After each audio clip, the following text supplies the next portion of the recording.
پتھر تو نہیں ہوں کہ لب اپنے نہ کھولوں، پتھر تو نہیں ہوں کہ لب اپنے نہ کھولوں، گر منہ میں زباں ہے تو بتا کیسے نہ بولوں۔ مہنگا ہے بھرے شہر میں انصاف کا سودا، مہنگا ہے بھرے شہر میں انصاف کا سودا، میں سچ کے ترازو میں کہاں تک اسے تولوں۔ صدر ذی وقار اور محترم سامعین، میرا آج کا موضوع سخن ہے سماجی انصاف اور سب کے لیے مہذب کام۔ جناب صدر، ہمارے سماج میں مزدور طبقہ کی تذلیل سے بھلا کون واقف نہیں؟ اپنے بنیادی حقوق سے محروم تھا ہی، اب تو انصاف کی توقع بھی ایک خواب ہے۔ معاشرتی ناہمواریاں، سماجی اونچ نیچ، بھوک پیاس، افلاس، غربت، روٹی کپڑا اور مکان جیسی بنیادی سہولیات کے فقدان ہی سے تو طبقہ کی سماج نے جنم لیا ہے، بھلا انصاف کون دیتا ہے؟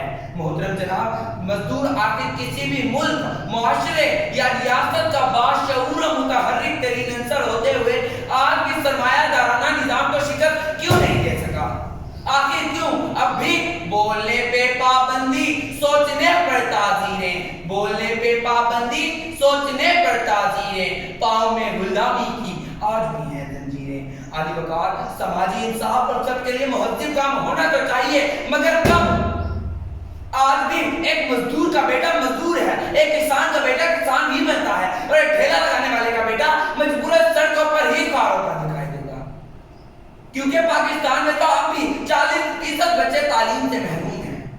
صدر ذی وقار، سماجی انصاف دلانا ہے تو کیا ان تمام بچوں کے لیے یکساں مواقع دستیاب ہیں؟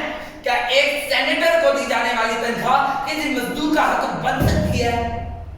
جناب محترم، ان کے پاس تو سر چھپانے کے لیے چھت تک میسر نہیں۔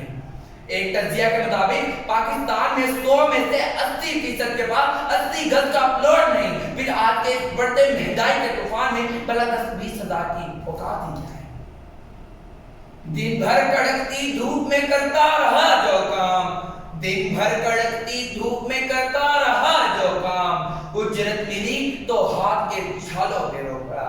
علی جناب، میں اپنے موضوع کا اختتام اس سوال پہ کروں گا کہ ہم جو سماجی انصاف اور سب کے لیے مہذب کام کی بات کرتے ہیں، کیا اس پر عملی طور پر عمل درآمد ہو سکے گا؟ کیا ایک سرمایہ دار شخص فقط ایک دن بھی مزدور جیسی زندگی گزار سکتا ہے؟ یا ایک مزدور ایک رات بھی پیٹ بھر کر سو سکتا ہے؟ اگر ہاں تو پھر یہ ریاست ضرور جمہوری ریاست کہلائی جانے کی مستحق ہے۔ بلاتے ہیں ہمیں محنت کشوں کے حق کے چھالے، بلاتے ہیں ہمیں محنت کشوں کے حق کے چھالے، چلو کسی محتاج کے منہ میں نوالا رکھ دیا جائے۔ شکریہ۔